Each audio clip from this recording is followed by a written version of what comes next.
फातिमा की रानी माँ, प्रभु यीशु की माँ, आसरा तू ही है माँ।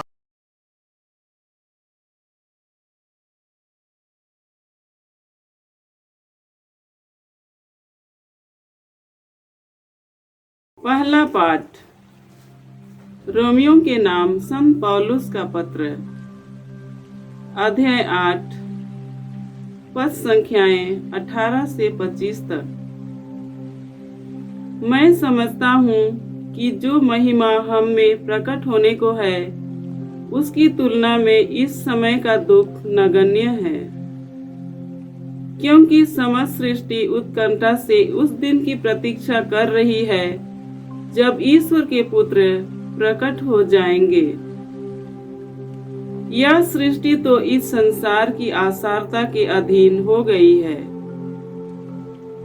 अपनी इच्छा से नहीं बल्कि उनकी इच्छा से जिसने उसे अधीन बना दिया है।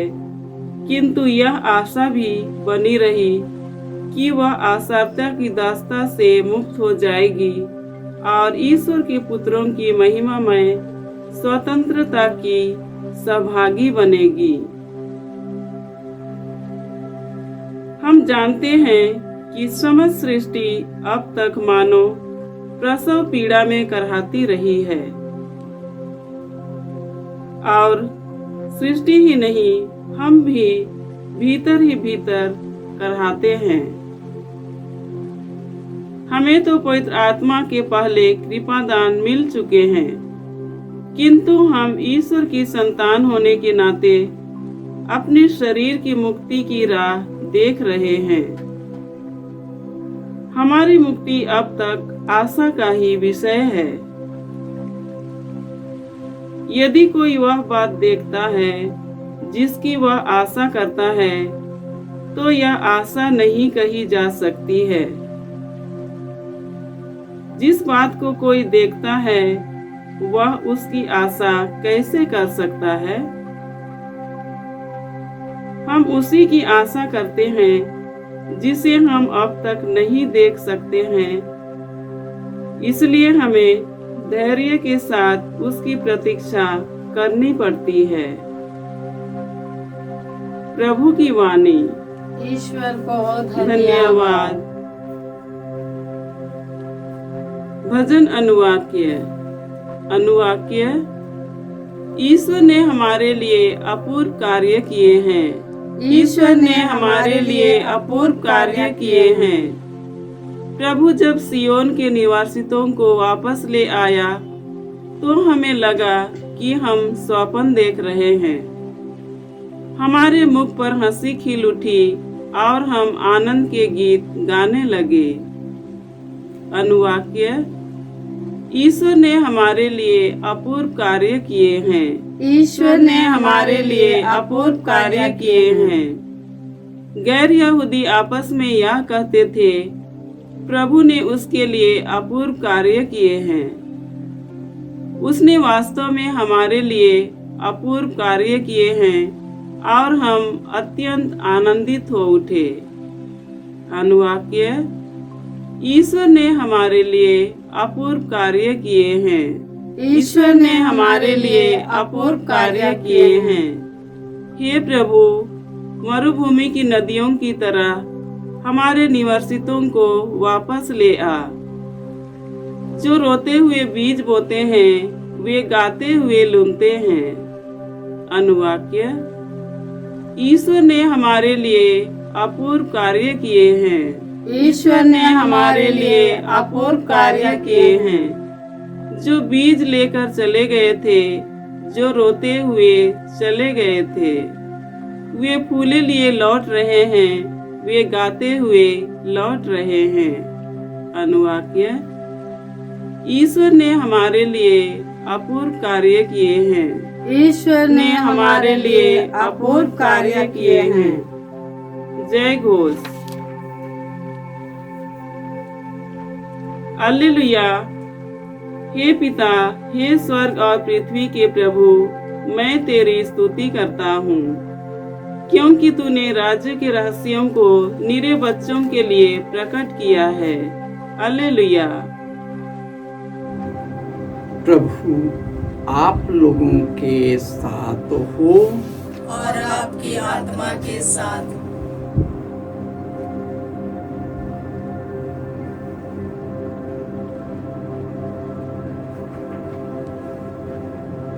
संत लूकस के अनुसार प्रभु यीशु ख्रिस्त का पवित्र सुसमाचार। हे प्रभु तेरी महिमा हो। अध्याय 13 पद संख्याएं 18 से 21। यीशु ने यह कहा, ईश्वर का राज्य किसके सदृश है? मैं इसकी तुलना किससे करूं? वह उस राई के दाने के सदृश है जिसे एक मनुष्य ने ले लिया और अपनी बारी में बोया। वह बढ़ते बढ़ते पेड़ हो गया और आकाश के पक्षी उसकी डालियों में बसेरा करने आए। उन्होंने फिर कहा, ईश्वर के राज्य की तुलना किससे करूं? वह उस खमीर के सदृश है जिसे एक स्त्री ने लेकर 3 पसेरी आटे में मिला दिया और सारा आटा खमीरा हो गया। यह प्रभु का सुसमाचार है। हे क्रिस्त तेरी स्तुति हो। ख्रिस्त में प्यारे भाइयों और बहनों, धन्य है वे जो प्रभु पर श्रद्धा रखते, उसे प्यार करते, उसके मार्ग पर चलते, उनकी आज्ञाओं का पालन करते हैं। वह सुख पूर्वक अपने हाथ की कमाई से जीवन बिताएगा। उसकी पत्नी दाखलता की भांति फलेगी फूलेगी। उनकी संतान जैतून की टहनियों के जैसे चौके की शोभा बढ़ाएगी। और जो ईश्वर पर भरोसा करता है उसे यही आशीष और कृपा प्राप्त है। हमारा विश्वास एक राई के दाने के जैसे है। वह शुरुआत में बहुत छोटा और अकेला है, परंतु वही छोटा सा बीज धरती और मिट्टी में मरने के बाद उससे जो अंकुरन होता है, वही बढ़ते बढ़ते एक बीज के बदले असंख्य बीज उत्पन्न कर देते हैं।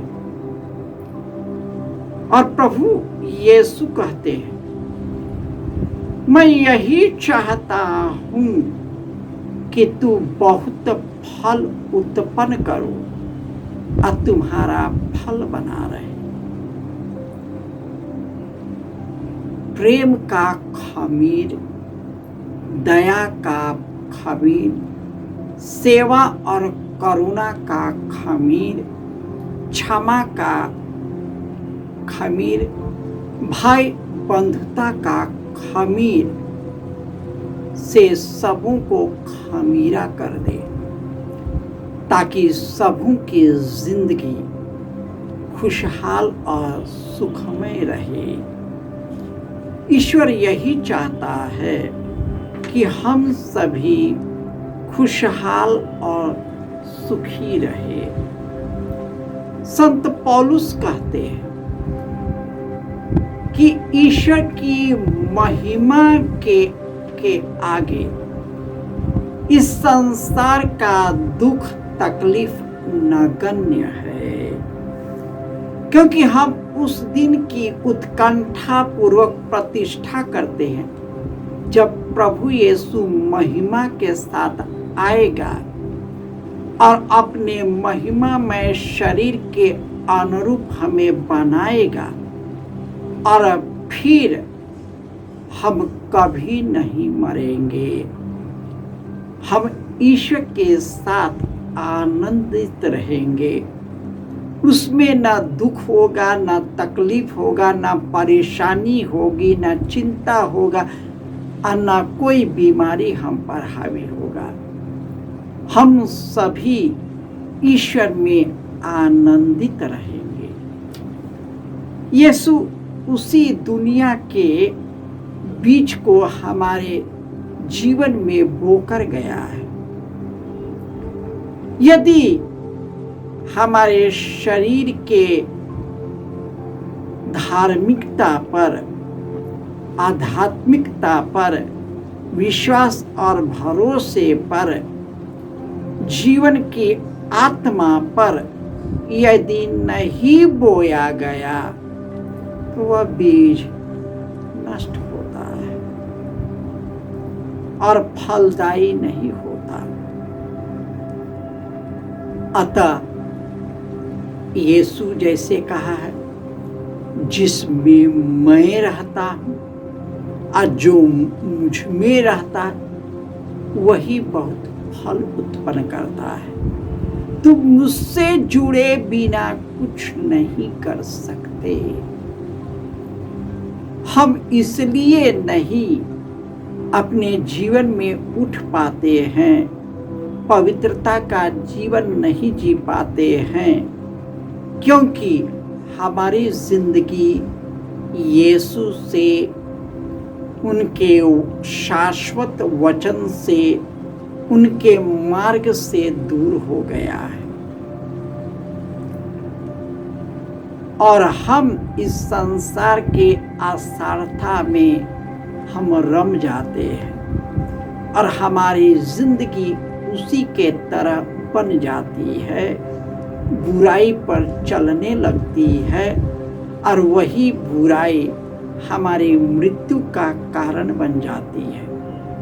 हम मृत्यु पर विजय प्राप्त करने आए हैं। यह तभी है जब पुनर्जीवित यीशु के सामर्थ्य और शक्ति और उस पर भरोसा करते हुए तात्कालिक दुख को सहने के लिए हम तैयार रहते हैं, उसका मुकाबला करते हैं।